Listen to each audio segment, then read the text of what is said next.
सामने है और जिस तरीके से ज़मीर ख़रीदे गए सिंध हाउस के अंदर, जिस तरीके से ज़मीरों की सौदाबाजी की गई वो आप सबके सामने है। लेकिन उसके बाद जिस तरीके से पाकिस्तान की आवाम खड़ी हुई है सबके लिए, वो भी आपके सामने है। इनको चुप कराएंगे? आप चुप कर जाएंगे सर? मेहरबानी करें थोड़ा सा। जिस तरीके से ज़मीर फरोशी हुई वो आपके सामने है और उस ज़मीर फरोशी का जो रिज़ल्ट है वो आज आवाम के सामने आएगा कि किस तरीके से पाकिस्तान तहरीक इंसाफ के 20 अराकीन के ज़मीर ख़रीदे गए, टोटल 25 के, 5 उसमें रिज़र्व सीट्स थी। 20 सीटों पे इलेक्शन हुए जिसमें से अल्लाह के हुक्म से हम 17 सीटों पर वाज़े तौर पर जीते। 2 सीटें छीन ली गईं इलेक्शन कमीशन और नून लीग की धांधली की वजह से।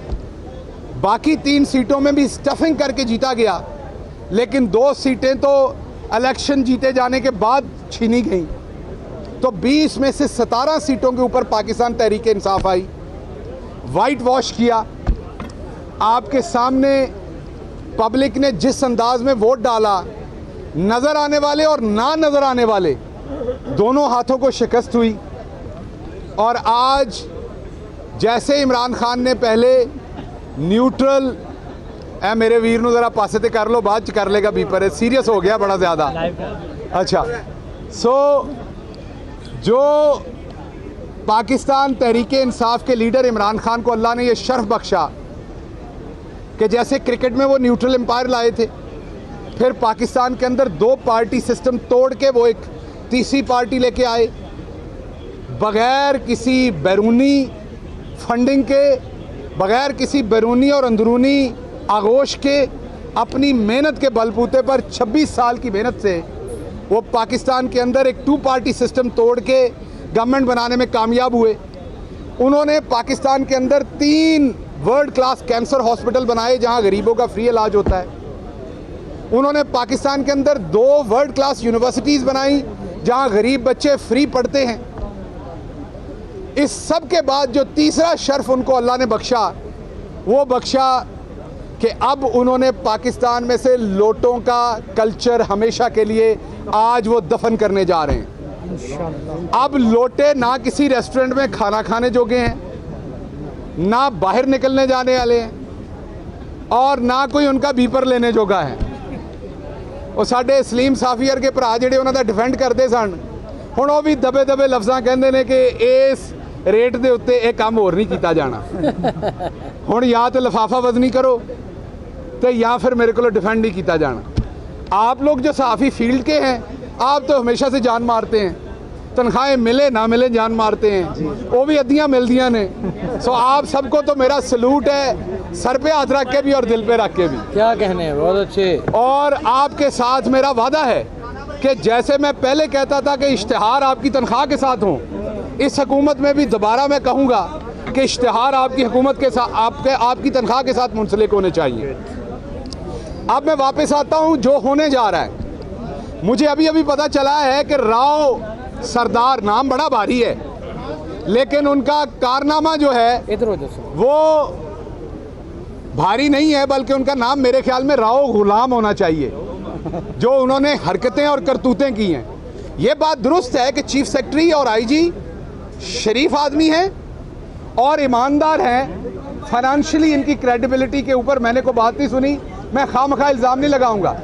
लेकिन अगर आप चौक पे खड़े हों, कद आपका 6 फुट 2 इंच हो, बाजुओं में ताकत हो, किसी गरीब की बेटी की इज्जत लुट रही हो और तुसी कहो मैं शरीफ है, मैं नहीं विच बोलना, लख दी लानत है हो जी शराफत है। सो राव गुलाम साहब, आपको शर्म आनी चाहिए जो आपने इसी ऐवान के अंदर किया था।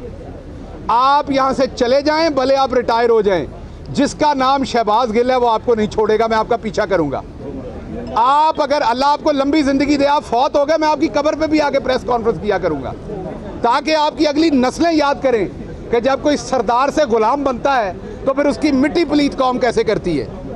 आपने इस ऐवान के अंदर पुलिस का इस्तेहकाक, ऐवान का इस्तेहकाक मजरू किया। जो गैरतमंद पुलिस वाले उनसे गलत काम करवाया, हमारी मेंबर आसिया बीबी, आपको याद है वो कोमा में रही, अभी भी उनकी स्पीच थेरेपी हो रही, मरते मरते बची। ये फ्लोर ऑफ द हाउस पे हुआ ये काम, और ये राव गुलाम ने किया। और अब राव गुलाम जो है हड्डियां थुक ला के भज रहा, अजे हुकूमत भी नहीं आई। मैं तो खान साहब ने कहा कि मैं नहीं आना वजीर दाखिला, तू पहले ही भज चलना है। सो राव गुलाम साहब मैं नहीं आ रहा, मैं उधर ही हूँ इस्लामाबाद में ही, आप परेशान ना हो। एक मिनट, सवाल तो काला आया मैंने पता, लेकिन एक मिनट रुको, मैं भी एक रात जेल च कट्टी है, मैनू भी हिसाब पूरा करन दो। सो राव गुलाम साहब आप भागे नहीं, आप रुकें। ये जो आपने स्टार लगाए हो ना, इसमें दो दो तलवारें लगी हुई इधर और इधर, आप में तो शर्म नहीं है। इन तलवारों की शर्म रखें, इस वर्दी की शर्म रखें। अभी हुकूमत बदली नहीं और आपने भागने का मंसूबा बना लिया है। तो आपको उस टाइम ख्याल नहीं आया जब आप इनके गंदे, गलत, गैर आईनी अहकामात मान रहे थे? और 25 मई को जिस तरह लोगों की घर की औरतों के अंदर आपने घुसकर उनकी बेहुरमती की, यहाँ हमारे फैसल को शहीद किया, फैसलाबाद में 11 साल के बच्चे को अरेस्ट किया, बहावलपुर के अंदर वो छोटी बिलकती बच्ची और उसकी माँ याद है। मैं तो राव कबीले से ये गुजारिश करता हूं कि इनको कंबाइन एक लेटर लिखेंगे अपने नाम के साथ से राव हटाएं। राव तो ऐसे काम नहीं करते जो चवलें आपने मारी हैं और जो आपके इक़्तिदार के अंदर मारी गई हैं। इसलिए आप अभी भागे नहीं, आप अभी रुकें, आपका मुहासबा होगा। जैसे हुकूमत बनती है, मैंने अपनी जमात से और अपने लीडर से ये रिक्वेस्ट की हुई है, एक रेजोल्यूशन पास करें, इसे इधर पार्लियामेंट की कमेटी के सामने, असम्बली की कमेटी के सामने बुलाएं और इस शख्स के स्टार्स उतारें और इसको बगैर मुराद के जबरी रिटायर करें। कानून में जो जो जगह मौजूद है वो इसके ऊपर इस्तेमाल करें। इनू ऐसा रंदा फेरो, इनू ऐसा रंदा फेरो कि दे उत्ते कोई शह ना रुके, लेकिन कानूनी तरीके से। पहली बात। दूसरी बात ये है कि आईजी साहब तुसी भी अपनी शराफत ना जरा घुट के बुक्कल मार के बह जाओ। आपकी भी शराफत ने अन्नी डाली रखी है आप शरीफ, लेकिन आपने भी शराफत का ऐसा लबादा उड़ा हुआ है कि उसने भी पंजाब में अंधा राज नाचा है। उन्होंने तो कहा काम से इनकार कर दिया। सो आप भी मेहरबानी करके अपनी शराफत का कोई इलाज करवाएं, इसको टीके शीके लगवाएं शराफत को, ताकि ये शराफत जो है ना, आपको 22 ग्रेड दिया इस कौम ने, आपको इतना बड़ा रुतबा दिया, आपके इतने अखराजात ये कौम उठाती है। वो इसलिए नहीं उठाती कि जब आपको गैर आईनी काम दें तो आप नीचे हो जाएं। उस टाइम आपकी रीढ़ की हड्डी सीधी होनी चाहिए, रीढ़ की हड्डी झुकाएं सिर्फ ऊपर अल्लाह सुब्हाना ताला के सामने। कोई हुक्मरान, मैं दोबारा कहता हूं, हम भी गलत ऑर्डर करते हैं, आप कहें कि ये ऑर्डर नहीं हो सकता। और वो जरा डंटोने वाला बांदर है और चवल अतात आरड, उसको मेरा मशवरा है कि अब कोई चुल्लू लेके खुद ही डूब के मर जाओ, क्योंकि तुम्हारे जैसी गंदी हरकतें हम तो कर नहीं सकते। तुम्हारे वाली गंदी हरकतें हमने नहीं करनी। हमने अपने मुखालफिन के ऊपर पुलिस कशी नहीं करनी। शहबाज गिल खड़ा होकर बोलेगा अगर किसी मुखालिफ के ऊपर पुलिस कशी हुई तो हम नहीं करेंगे। हाँ, आपने को करप्शन की हुई है, आपने किसी औरत को की बेहुरमती की हुई है, 25 मई को जो आपने काम किए हैं उस पर आपको सजाएं मिलेंगी, लेकिन आपकी पॉलिटिकल विक्टिमाइजेशन गार्ड लैके जिथे मर्जी घूमना, मुजफ्फरगढ़ वाला काम नहीं होएगा शहबाज गिल दे नाल गार्ड ने, ठीक है ना। भले गार्ड लैके घूमना तो हुण भले गार्ड वालियां दा फिल्टर लैके घूमना पुत्र, तुम्हें कोई नहीं रोकेगा। अब तुमने डर के डंटोनिक वाले इश्तिहार वाले बोर्ड के पीछे नहीं छुपना, सामने ही रहना है, ठीक है। सो अगली बात मैं आखिरी करूं कि 186 अंदर बैठे हैं अल्हम्दुलिल्लाह। मुझे पता चला राणा साहब और कुछ लोगों को गिनती का प्रॉब्लम है। 2 तरीके हैं पंजाब में गिनती पूरी करने के, बुजुर्गों ने बताए हुए। अगर किसी बंदे की गिनती कमज़ोर हो तो उसको बिठा लें, एक एक बंदा गुजारते जाएं और एक एक प्याज खिलाते जाएं उसे। जब 186 प्याज पूरे हो जाएं वो मान जाएगा। और अगर प्याज आजकल महंगा है तो फिर पंजाब दे विच एक होर दा नेमल बदल भी है, वो किसी बुजुर्ग को लेना पैना है और वो बुजुर्गों के कोलों किसी को लैके रखना पैना, वो भी 186 बारी पूरा हो जाएगा। उस तो बाद तुहानू पूरी उम्र गिनती नहीं भुलेगी। कोई गिनती पूछेगा भावें 100 बंदा होया, तुसी कहना 186, तुहाडे कोल 185 नहीं होने। सो अंदर 186 लोग पूरे हैं, खाना खा चुके हैं, अभी थोड़ी देर के अंदर पार्लियामान के अंदर जाएंगे। मुझे अभी एक सीनियर सहाफ़ी ने यहाँ बताया कि आज इनका इलेक्शन करवाने का कोई तुक नहीं है। वो जिनका इलेक्शन ना करवाने का तुक नहीं है प्रोग्राम, वो ये सुन लें कि सुप्रीम कोर्ट ने अहकामात दिए हुए हैं, उन अहकामात पर अमल होना है। मैंडेट पर माफिया को डाका नहीं मारने देंगे। पंजाब के अंदर आज लोटा क्रेसी को हमेशा के लिए दफन करेंगे और इंशाल्लाह ये इलेक्शन जीतते ही उन तमाम सरकारी गुंडों को उनका एक और फैसलाबाद में था गुल्लू भट्ट जो बंदूक तान के खड़ा था, उसका इलाज होना चाहिए। हर एक का इलाज होगा। तहरीक इंसाफ अब वो पुरानी 3.5 साल वाली तहरीक इंसाफ हुकूमत में नहीं होगी। जिसने गुंडागर्दी की है उसका गिरेबान होगा और आवाम का हाथ होगा और उन तमाम लोगों का एहतसाब आपके सामने होगा। और हम ऊपर बैठे हुए जो चोर बैठा हुआ है उसको हमारा पैगाम है कि आप कड़िक्की में घुस तो गए हैं, लेकिन इस कड़िक्की से आपको निकालना अब पाकिस्तानी आवाम को पढ़ना है। जनरल आखिरी बात, जनरल इलेक्शन की कॉल दें। आज डॉलर 242 रुपए के ऊपर एलसियां खुल रही हैं ताकि आवाम की जान छुड़ाएं इस इन्फ्लेशन से और जनरल इलेक्शन कॉल करें। एक एक करके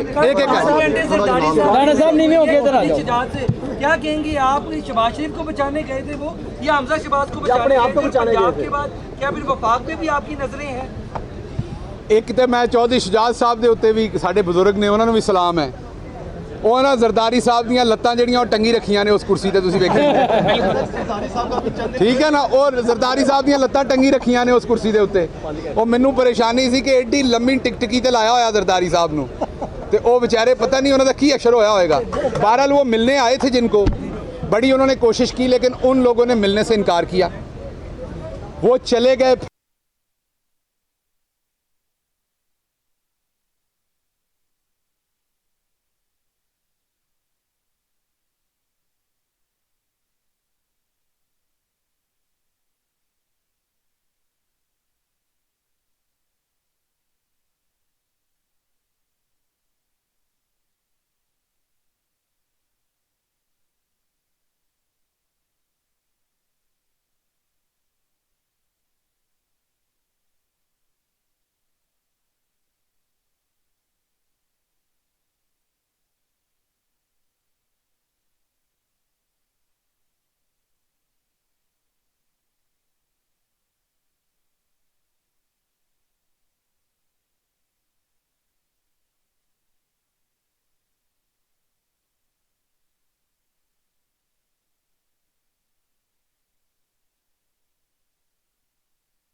टाइम डिसाइड करेगा कि हुकूमत के दिनों का घोड़ा कौन सा होना है, जंग के दिनों का घोड़ा मैं हूं और मुझे बड़ा फख्र है। 5 साल इल्जामत की,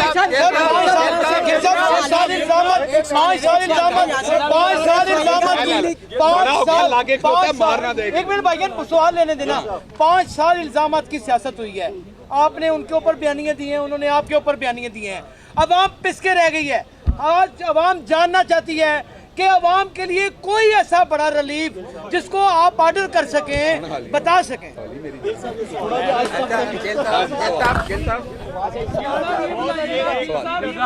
यार सवाल है, सारे इकट्ठे ले लो।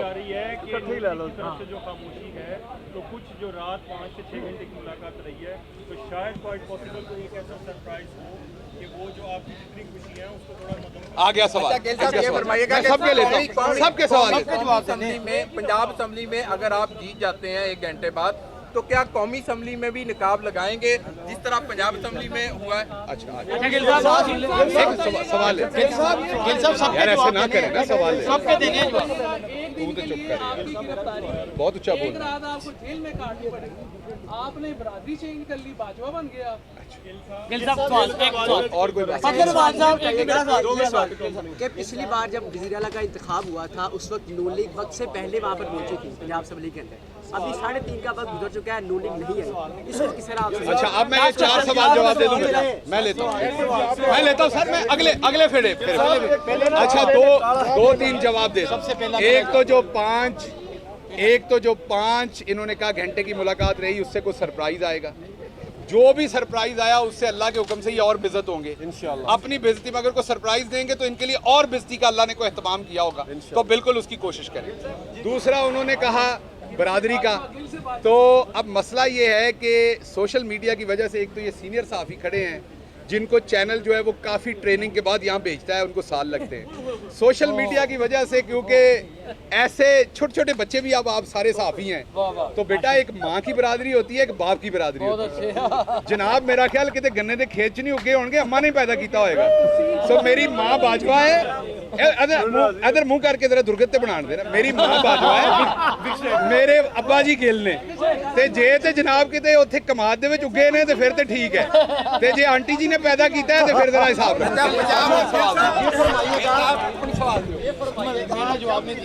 रहा था तो मरियम नवाज बहुत ज़्यादा एक्टिव थी। जब रिजल्ट आने लगे और जब हर चीज़ सामने आती गई कि 15 सीटें या 16 सीटें पीटीआई जीत रही है और बहुत नाकामी हो रही है, तो मरियम नवाज को कोविड भी हो गया, स्टेटमेंट भी कोई नहीं आ रही, तस्लीम भी रिजल्ट कर लिए, तो वो उस पर आप क्या फरमाएंगे कि वो कहाँ सियासत स्टैंड करती है? दूसरी चीज़, आईजी पंजाब और चीफ सेक्रेटरी ने काम करने से माजरत कर ली है कि अगर चौधरी परवेज इलाही साहब आते हैं तो वो हमारे खिलाफ एक्शन ले सकते हैं, तो हम काम नहीं करना चाहते। तो अगर इस तरह करेंगे तो मजीद एक कानूनी और आईनी बहरान पैदा हो सकता है, तो वो एक नया पंडोरा बॉक्स खुल जाएगा। कैसे इस चीज़ को अमीन सर मैं जानना था साहब ये बताइएगा, आपने कहा 186 अरकान अंदर पहुंच गए, अगर आज 186 में से फिर 5, 10, 15, 20 लोटे हो गए जो आपके अपने हैं, वो लोटे हो गए, आप बाहर आके रिजल्ट मानेंगे? मैं पहले तो आप मैं जवाब दूं, पहले आप मेरा जवाब मानेंगे और गुस्सा नहीं करना। पहली बात तो एक मिनट पहली बात तो लोटा कोई नहीं होगा, लेकिन अगर कोई हुआ तो अमीन हफीज के चैनल ने उन्हें 1965 का गाजी बना के पेश करना है। बहुत शुक्रिया।